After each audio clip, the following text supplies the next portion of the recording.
measurement, weight and mass. Weight and mass are how heavy an object is, simply put.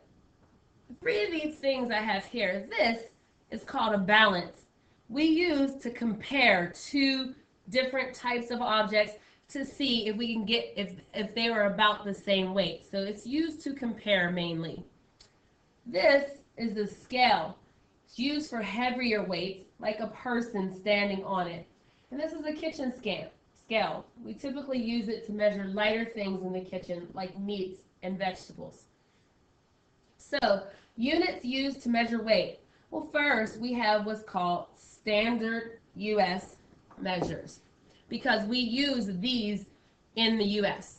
And the smallest we have are called ounces, abbreviated OZ. Ounces are as big as a slice of bread, or rather, that is the weight of an ounce.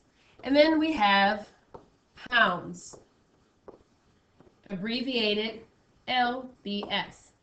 A pound would be like a bottle of water. And the largest that we use, or we talk about often, are tons, abbreviated with a T. And an example of a ton would be the weight of an elephant, or how heavy a large adult elephant would be. We have some equivalencies. So if we have 16 ounces, that equals 1 pound. And 2,000 pounds equals 1 ton. So those are things we remember to help us solve problems.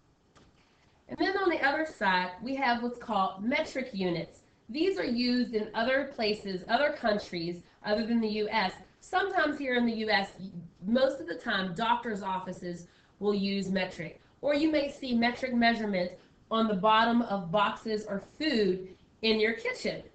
And so they have a lot of measurements here, but I'm going to start with a large one, and that's kilograms. Something that weighs about a kilogram is a small watermelon.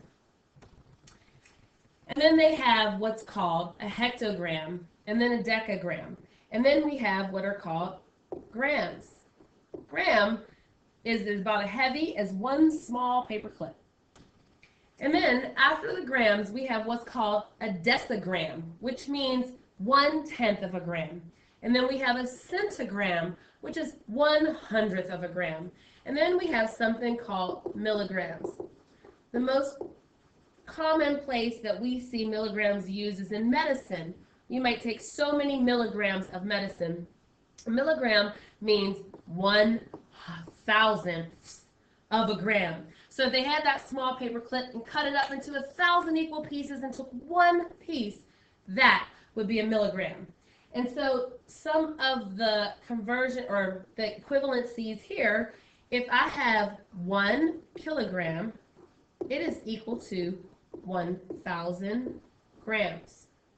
And if I have 1 gram, it is equal to 1,000 milligrams.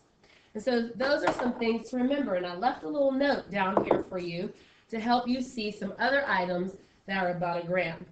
Okay, and that is weight and measurement.